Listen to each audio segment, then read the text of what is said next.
Hi, welcome back guys to this series of CTF, and let's check what machine is in our list now today. So in our list we are having the blue one. So we are going to compromise this blue one, and I already running up this machine here. So let's start compromising machine. First of all, let's start from the scanning and getting its IP address. So I'm already running my attacker machine here and the terminal. So first of all, let's check, and before that I think I need to create one text file here in which we will write our key points. So for this one, let me name as blue machine.txt and want it as a background. So I get the one pad like this one here. Okay, that's a good news.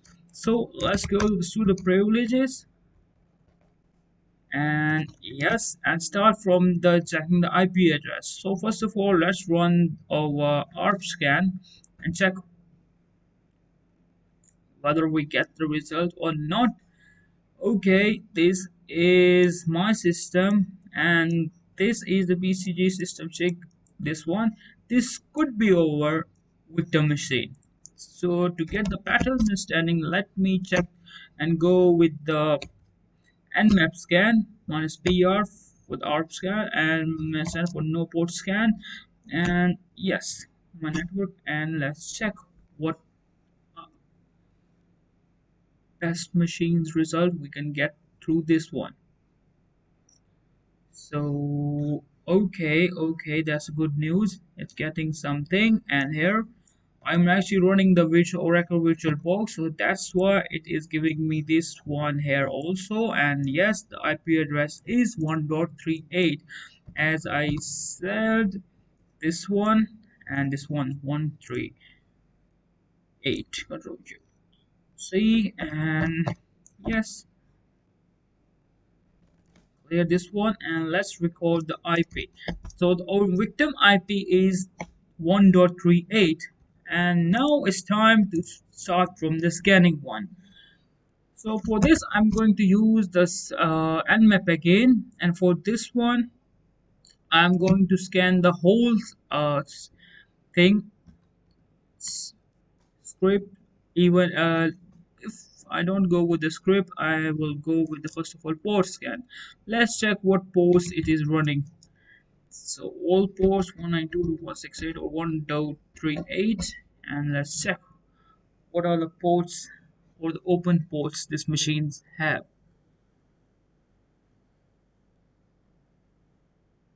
Okay, there are couple of, not couple of, but more than couple of ports open. So these are the unknown ports, and I don't think so we are, these are helpful for us, but let's keep them separate. And but here are the few ports which are maybe the crucial for us. So I will take the list here into my file. So it is running 135, 139, 445, and these ones. So let's check by the way what after running the normal script, what machine is actually running. SV. Okay, it's giving me the norm. It will run the normal script, and it will be level 4 aggressive scan active, and verbosity will be level 2. So it's 3.8, and let's check by running this command, because it will give us the more detail about the ports or the running ports. So we are also getting the 39, 445, 135, 139, and 445 are HT445 is the SMB port, and this one is NetBIOS port. So hopefully these could be the vulnerable one. These ports are not of use, and check. We will wait for a minute, and if we get the result, we will proceed. If we will not, I will stop the scan here.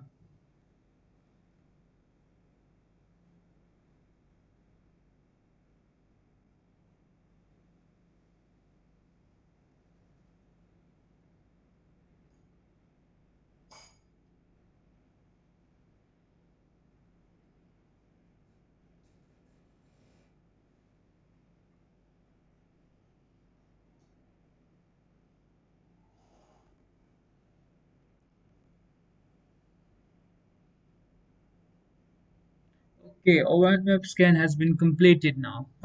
So let's check what the service descriptions are here. So we are running actually Windows 7, Microsoft Windows 7 2008, and this is the our operating system. So let me take the record of this one too, not 208 but the 207. Okay, let me write this one below my IP. Okay, if we proceed next, we have uptime gas and we are running SMB one. Yes, SMB security mode, account used guest, level user supported, standing disabled, and not too useful. The work groups not available, and yes, okay, no issue. So we are actually having IP this one running Windows and having these ports open. So let's start now. After this one, let me run the nmap vulnerable script. So I will go with nmap. So the port is actually so 139 and 445. I will go with for these ports, and then the script will run the script, and for the machine is this one. Okay, it will take a couple of minutes to get the results. So okay, 139. Okay, we get something and it's clearly mentioned here vulnerable remote code execution vulnerability in Microsoft SMB 1, which is ms17-010. Interesting. Okay, so this machine is vulnerable. Let me take the record here. So vulnerable to what? It is vulnerable to remote code execution. Okay, and the vulnerable version is this one. This one. That's a good news. So okay, let's check what we get information about this save number on our browser over the internet. Let me open my Mozilla here. The things other than this one, no. And also the risk factor is high. So whenever you get something like that, it's always better to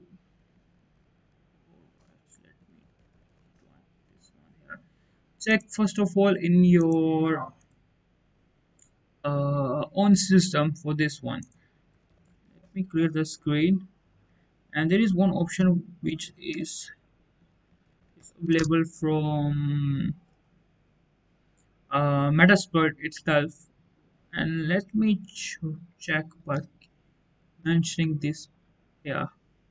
Okay, as we see, we get some information which is SMB remote code execution scanner. It will check whether the machine is vulnerable to this one or not.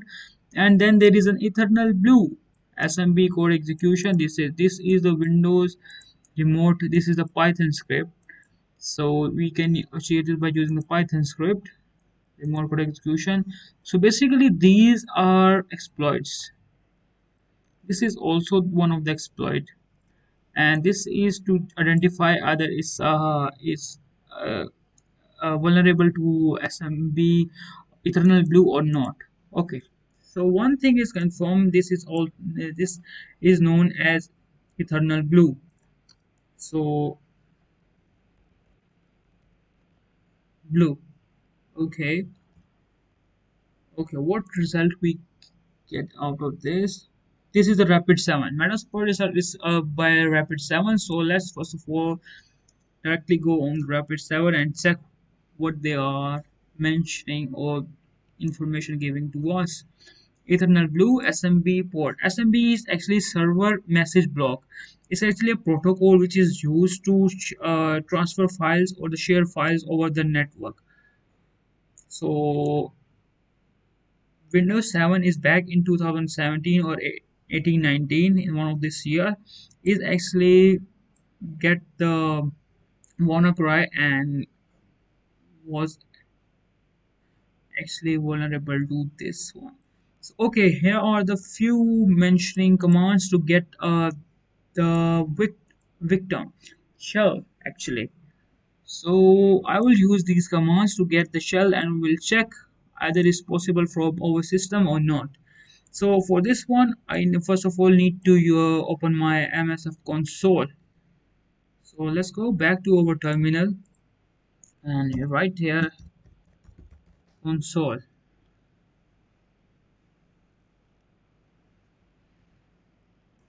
And we need to use an exploit which is SMB exploit and having this version and EternalBlue. Okay, then we will use exploit and we will set our target ID.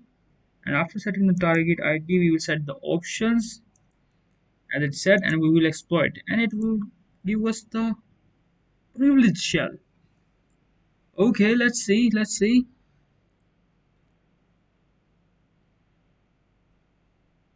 my MSF console now has been loading up.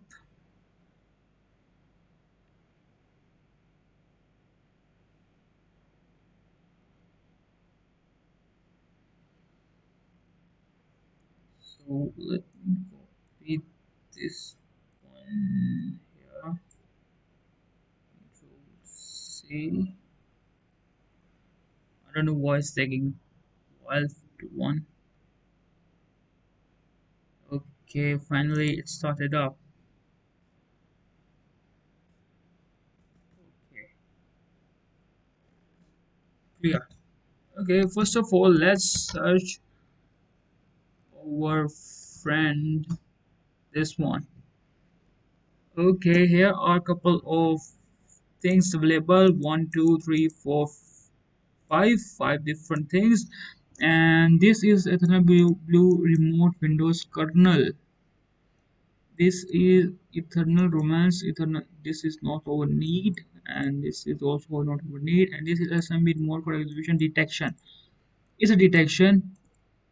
It's different. It's different. And this one is the one we actually need to use, and its rank is also the average one.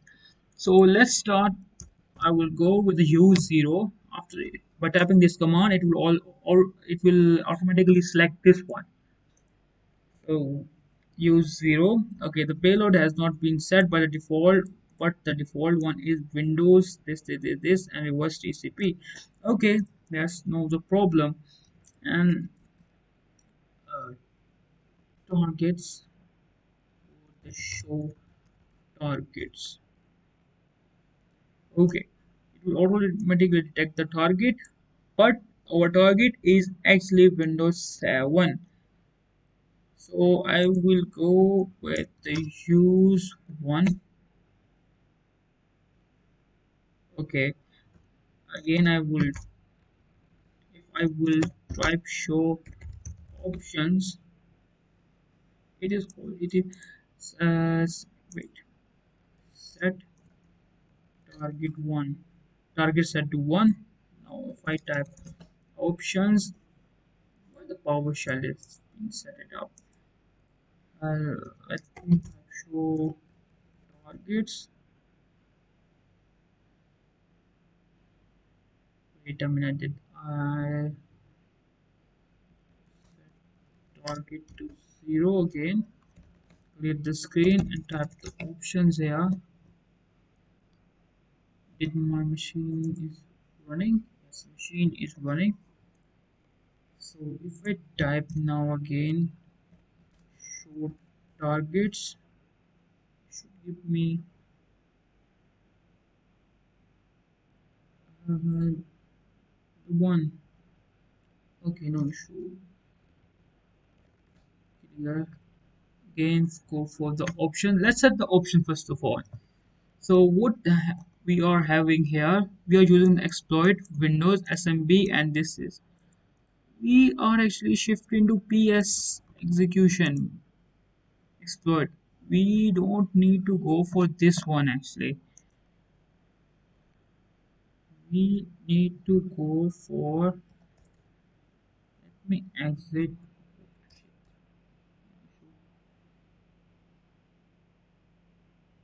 Let's start my MSF console again. Okay, and search again for system, and this time let's confirm EternalBlue. So use 0. We selected this exploit. Okay, now if I type show targets, now it's showing the target because lastly we actually get some error there. So let's set target to 1, spelled to 1, target set, check options. Okay, target set to Windows 7, and let's check what other things needed here. The target IP address is required. So let's set our host to 192.168.1 because our IP address is this one. So 1.38. Target set, again the options menu, and okay, the port is this, no issue. What else needed? We get set here. And now what's the over IP address for the payload option? The listening address is this 49. Let me confirm what's over IP address is. So let me open the new tab here, and if config, and our IP address is 49. So it's like right, it's 49. And now simply type exploit and let's check what the results. Okay, okay, sending all but lost fragment of exploit packet. It should bring us the meterpreter shell, and we win. We actually got the meterpreter shell here. So who am I? It's not. If I go to the shell, okay, TLS, no issue. But we are on the system 32, and you can see we are anti-authority system. It's mean we are the complete admin here. We're a complete admin here, and let's check if we are having some type of flag here. If it is here, let's first of all go back to our C. Let's dir here, then go to cd users, dir, cd administrator, dir directory search, and no flag is mentioned up here, but let's give a try on desktop. Nope. On documents. Oh, not on.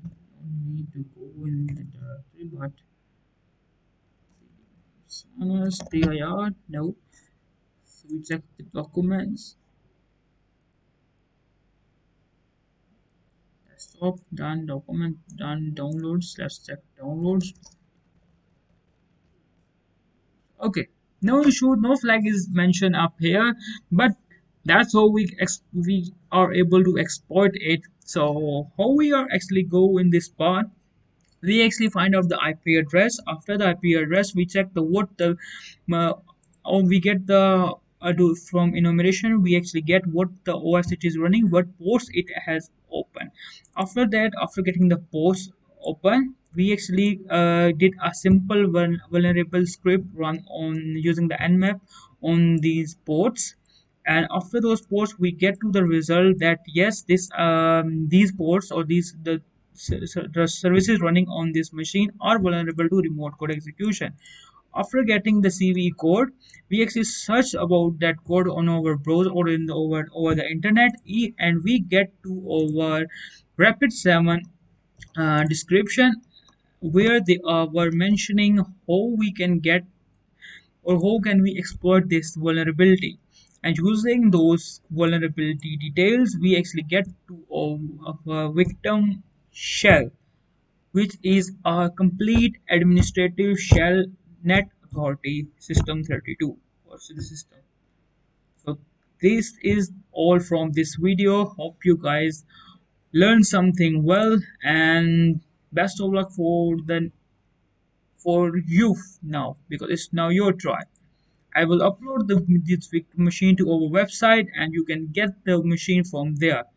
And hopefully you will able to do that after learning from this video. So see you in the next video. Have a good day and have a great time. Bye bye.